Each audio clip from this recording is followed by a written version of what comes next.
Good evening, my viewers and listeners.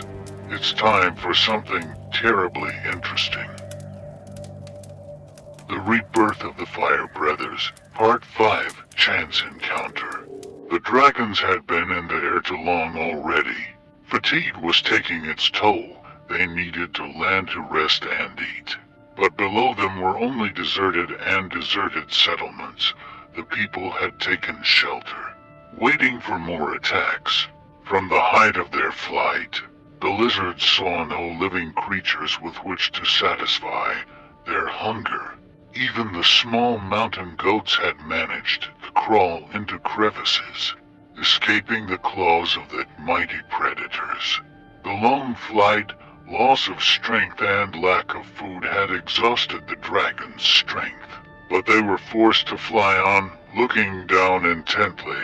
Suddenly one of the dragons noticed something shiny on the horizon. He signaled to the others, and the dragons lowered their altitude and headed towards the source of the glare, whizzing overhead. It turned out to be a small military town, with a military helicopter base next to it.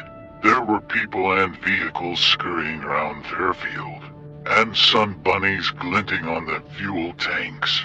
The dragons attacked the humans with fury. Their attack was not sudden. The military noticed the dragons on the approach, but the size of the lizards, their fury and power led people to confusion. Few were able to properly react to what was happening. The dragons were fearsome in themselves, huge living embodiments of nightmare stories. Terrifying in appearance alone, the pack split up. Most of the lizards attacked the military base, and a few dragons circled over the city, mercilessly destroying everything in their path: houses, cars, residents fleeing in panic.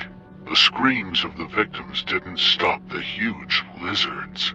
They were hungry and enjoying their lunch. Helicopters appeared in the air and managed to take off before the attack began.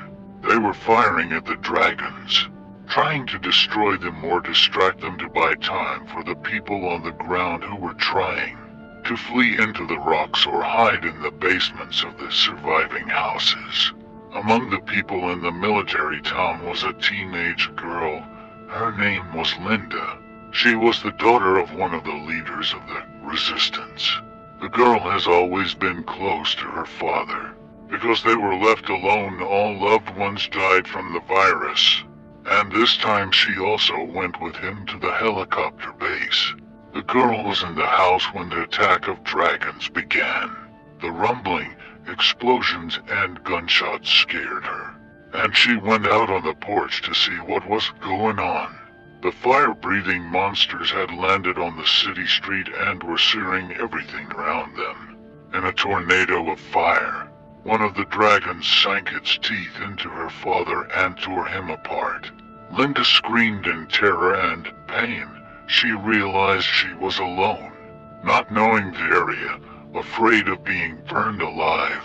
The girl rushed between the houses away from the village, hoping to hide in the first cave she could find. She pressed herself against the walls of houses, ran cautiously across open spaces, hoping to slip out unnoticed under the cover of helicopter fire. But near the most salvageable cliffs, a dragon stood in her way.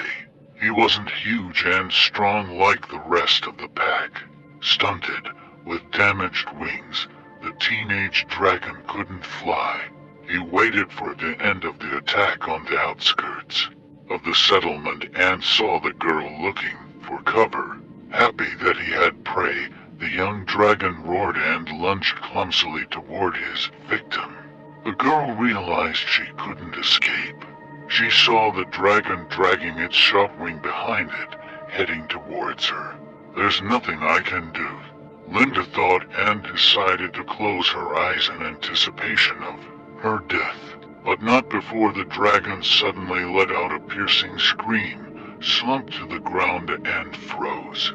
Linda saw the resistance helicopter that had shot the lizard. The men in the helicopter pointed her to the top of the cliff, and the girl realized she had to take cover there until they came for her. The base was almost completely destroyed, and the humans were already fighting the dragons for this settlement. The helicopter returned to the battle, and Linda took cover behind a small rock, near a small crevice. The girl was in shock. She couldn't believe she had survived, couldn't forget what she had seen. She was all alone, crying loudly, screaming and shuddering. Linda felt her hatred for dragons growing in her, her desire to destroy them. But then, amidst the deafening noise of battle, she heard a distinct groan. Looking out from behind the rock, Linda saw the dragon that had been shot by the helicopter. It was wounded, but alive. The dragon pretended to be dead and saw where the girl was hiding. He crawled up to the cave. Realizing that even twice wounded he could easily handle a small human cub, he decided to eat the girl.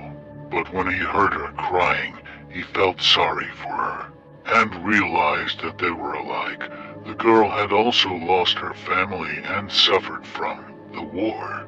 Then the dragon decided that he would not kill her, but would try to protect her.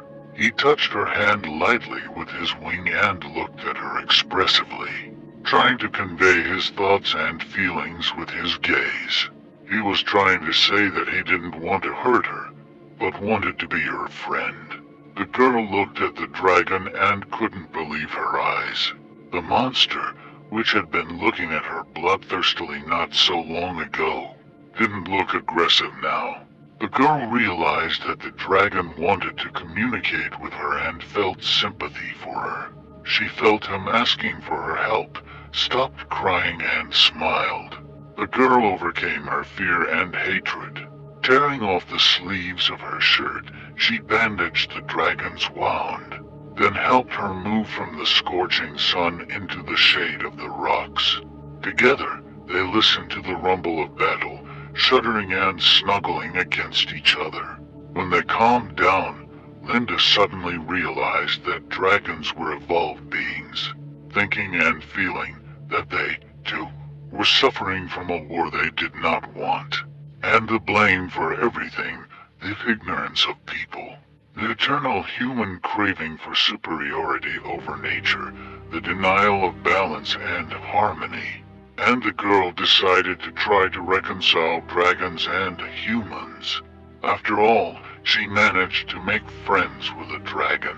Behind these thoughts, she did not notice the resistance helicopter approaching them.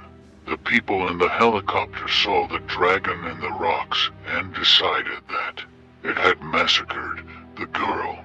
They decided they had to avenge her. The girl and the dragon didn't realize it. In the din of battle, they didn't hear the helicopter open fire on them. When the bullets pierced their bodies, they only had time to glance at each other and then closed their eyes. The military didn't realize their mistake. They thought they had done a good deed by killing the dragon. They thought they had defeated another enemy, but in fact they had killed friends. No one in the resistance helicopter realized that with their hands they were robbing humanity of its only chance for salvation, the possibility of reconciliation between humans and dragons. Sleep well, my friends.